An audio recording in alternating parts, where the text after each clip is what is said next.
Looking at here today, we're doing an electrical inspection on a caravan park today. So here's just a quick behind the scenes as to what we're looking at. We're in a little electrical enclosure in the middle of a field here. It's a brick built building, and we've got the electrical distribution stuff inside. We're quite lucky. This is literally out of bounds to the public, so it's a locked enclosure that only our maintenance team are having access to.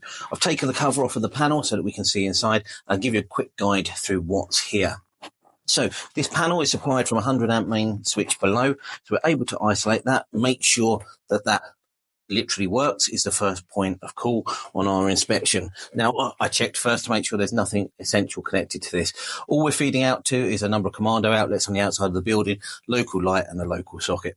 So the power supply comes in, these 25 millimeter meter towers supply into the three-phase panel here.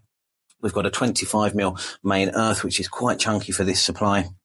Then we got the circuits that are in use. There's quite a few that aren't in use here, so I turn those off just for good measure.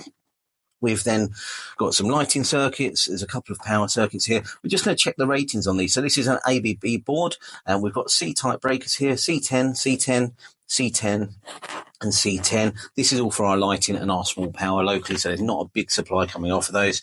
And then all the way down this side as well, we're all C10 breakers as well, supplying off to the 16 amp commando outlets outside. They're all supplied on this 2.5mm Arctic Flex. Now, that's because of the weather conditions that are outside. Originally, this was put in as a temporary supply, and I know that this is going to be decommissioned later in the year as part of their planned works. But as the power comes in, one of the most essential parts of the installation here is this. This is the RCD. Now, the RCD protects us against an electric shock. In a caravan park, we've got some really challenging situations. We've got the weather, first of all, very unpredictable in England. We can go from rain to snow to sleet to damp weather, and we can have blazing sunshine. And some of the other challenges that we've got as well, we've got these metal objects called caravans, but we've also got things like the general public bringing in their own cables and supplies. So we can't guarantee that any of that is of a good quality when they come to site. So we have to have additional protection in place. So this board has got a single RCD protecting these 6 outdoor commando outlets. Now that's a fantastic tool. It's really, really good at keeping us safe. They should be tested every 3 to 6 months, really, just to make sure they're operating. There's a magnetic set of contacts in there. They can jam open or jam closed if they're not tested regularly. So little white button, it could be yellow on the RCD in your home. So just give that a quick push and just make sure that the power goes out and then reset. That's the first thing we'll try. We'll try that again with a tester later in the inspection to make sure that it actually operates with the right amount of full current going through that. So we've looked at these breakers. These breakers here work on overload. So the cable will take a certain amount of power before it can catch fire. So we want this to operate before that cable catches fire. One of the tests that we take in our electrical inspection is just making sure that we're beneath the maximum characteristics of this device to operate in a time that this will work before a cable catches fire. And this device here, as I said, protects us from electric shock. So I'm going to carry out my inspection now. I'm going to do some earth continuity tests to all of the sockets outside. I'm going to use a wander lead for those because that makes my life a little bit easier.